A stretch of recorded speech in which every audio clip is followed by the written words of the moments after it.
Hello everybody and welcome to the Speed Freaks Alpha.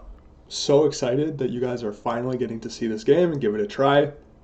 Listen, we like racing, we like shooters, and we love orcs, so we thought we'd throw them all together in one game, and we think it's the perfect harmony. Hopefully you guys agree.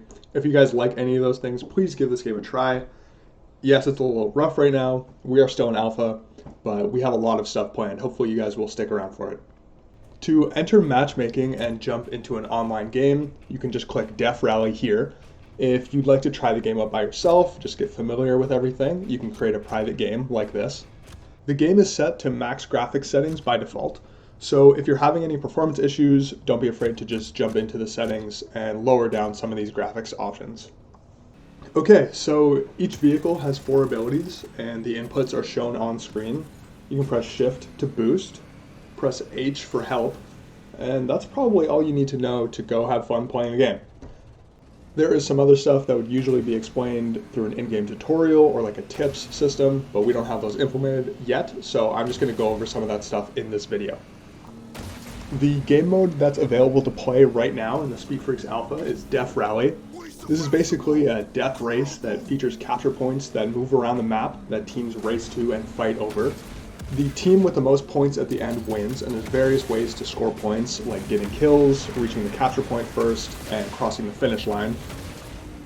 Kills are also worth more points while your team is holding the capture point, and the feed in the top right will report anytime someone scores and tell you what they did and how many points it earned.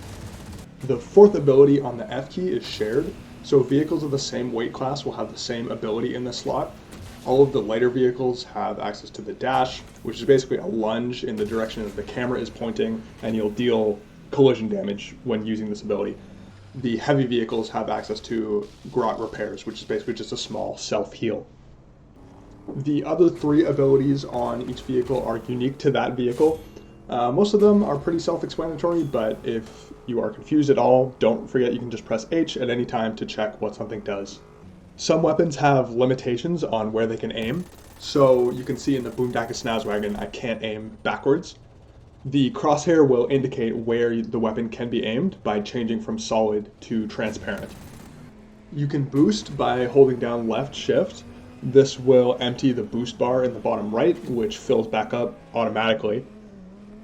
You can hold space to handbrake. In this game it basically pulls you into a donut. This is really useful for vehicles with mounted weapons, so you can turn around quickly. You can use the same key, spacebar, when you're in the air to access air control, so while you're holding spacebar, the movement keys will rotate your vehicle. You also have access to an air brake.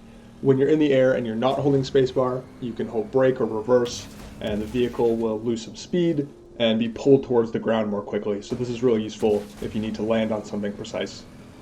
The dash ability that the lighter vehicles have access to, it's not just good for damage. This is a really powerful movement ability. You can use it to turn more quickly, you can use it to redirect your vehicle in basically any direction you need to when you combine it with a handbrake. I'm going to talk a little bit more about it in the advanced guide that's coming soon, but definitely experiment with this ability.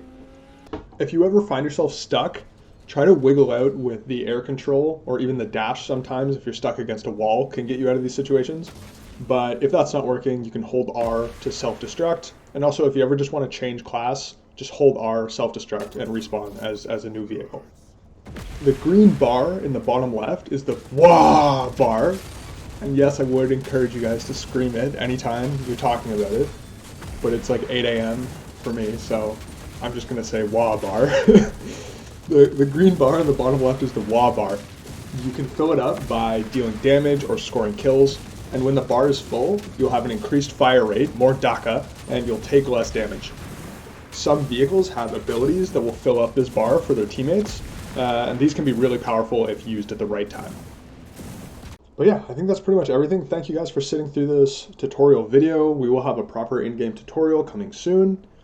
If you encounter any bug reports, if you encounter any bugs, please go to the feedback menu option here. And there's a link to a place where you can submit bug reports and suggestions. And there's also the survey that we would appreciate if you filled out after you've had some time with the game. Yeah, that's everything. Advanced guide video coming later, but for now, I will see you guys in game.